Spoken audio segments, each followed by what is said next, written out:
Welcome to episode 273 of the Bear Trap on the Boomer Bust channel, a Bears podcast by a Bears fan. I'm your host, Terry, and today recapping our Week 10 loss against the Minnesota Vikings on Monday night.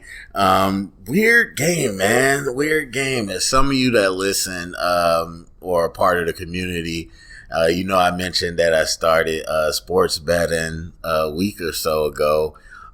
It's definitely interesting. So I had some bets last night on both sides, and I feel like I watched the game just not completely differently, but differently last night.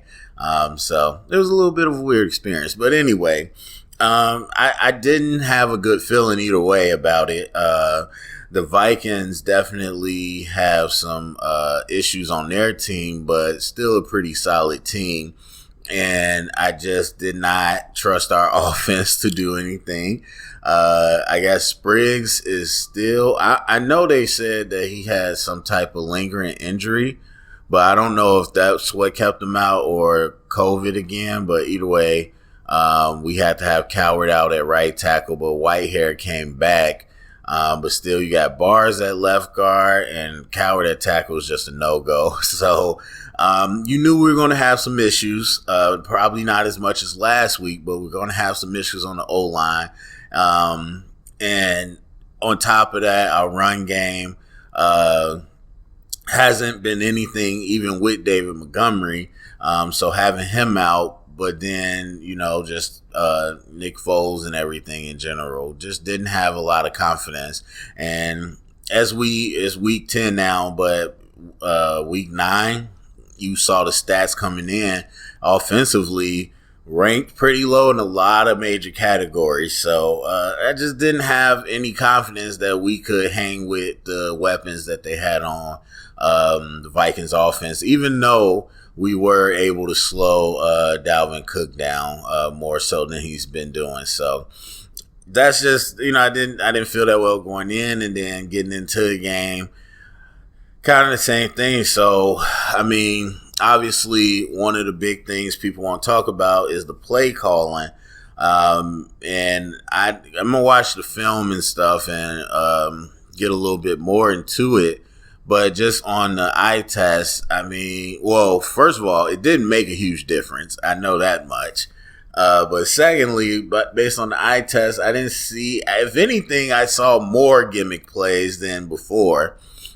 We bust out the Wildcat. I know I haven't seen that in a minute. So a little bit more of a gimmicky thing. And then some people say, oh, we had better this and that. Look, what's it called? The Vikings, their D-line's not the same. This D-line's not the same at all. That was one thing that I felt kind of good about, because they don't have Danielle Hunter. He's hurt. But then they don't have none of those beasts they used to have. They don't have Weatherly. They don't have Griffin. They don't have Linval Joseph. So very different D-line, especially last night. But really, it was Cordell Patterson. And I've said this a few weeks ago where I said, I'm like, look, it was one particular game where I was like, Cordell was the better running back this game. He's going north and south, and he sees the play better than David Montgomery, and I think that was on display last night. It was all glimpses of what Cordell could be, as far as just a real triple threat. But as far as running back, yeah, he just, it wasn't anything the offensive line did.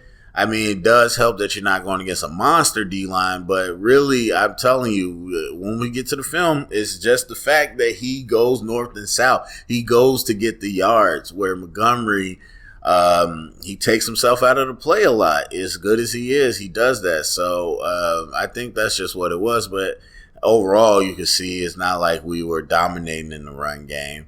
And then, again, in the passing plays and stuff, we'll look at it. But, again, you calling from the same playbook. You calling from the same playbook. You got the same players on the field. It wasn't going to be anything crazy different. But it comes down to execution. It doesn't matter what you call. When Nick Foles throws one of the first passes, like 3 yards behind Anthony Miller, which Miller, they were like, oh, Miller has to catch that. That ball was he had to stop mid-route, turn around. Like, that ball was so, inaccurate that, again, even if it didn't really tip it, it was going to Harrison Smith. So, just a bad pass, which led to the quick turnover after we got a surprising turnover. On defense, and then obviously you have the stalled drives. We got some first downs. We didn't 3-and-out as much this game, but we had some stalled drives, and yeah, I didn't. It's been the story this whole time. We just don't execute on offense.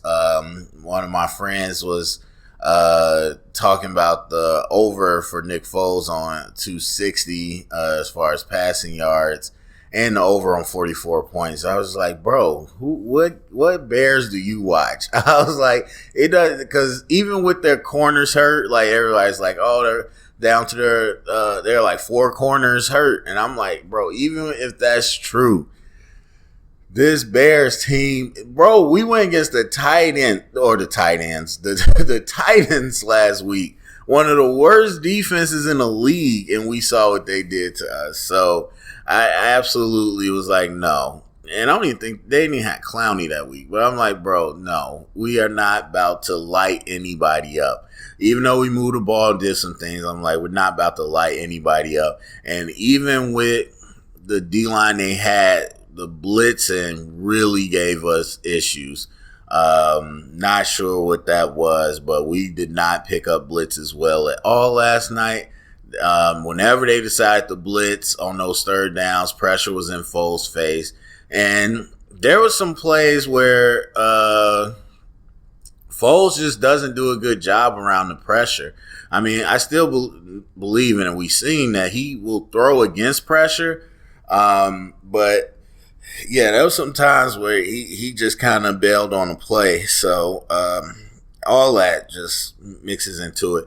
As far as the defense, though, good effort. Obviously, when I'm have some bets, that's when they start turning up. But, you know, Khalil Mack with the interception, even though he kind of just ran right into it, it was funny. But I was like, whoa, okay, a Khalil Mack interception. And then that first fumble, I thought his knee was down, but they gave it to us. So just the turnovers.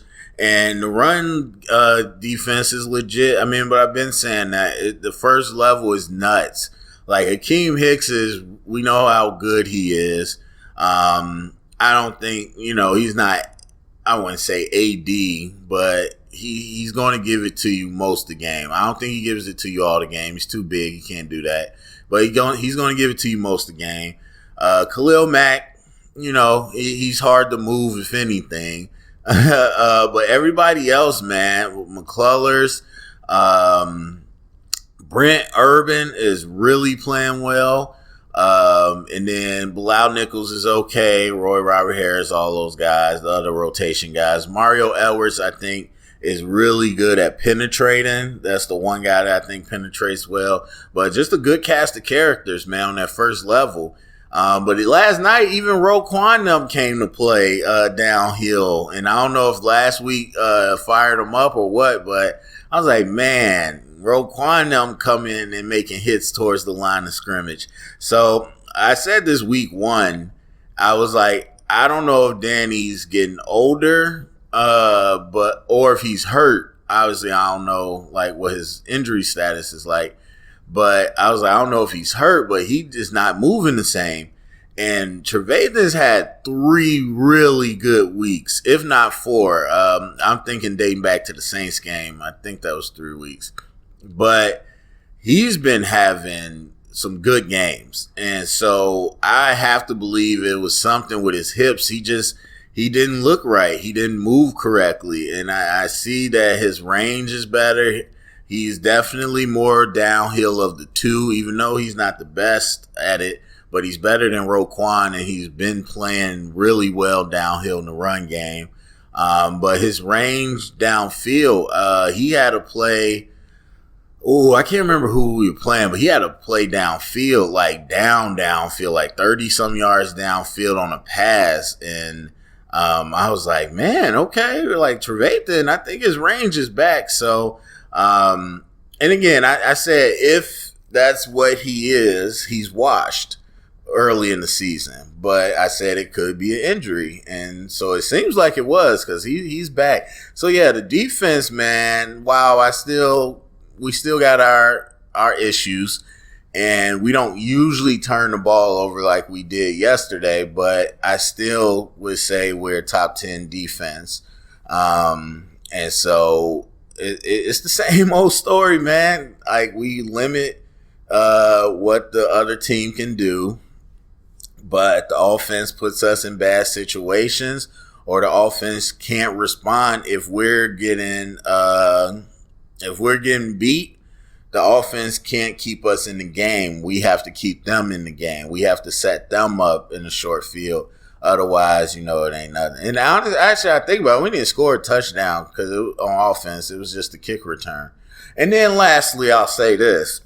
I needed some stuff to happen for the Vikings.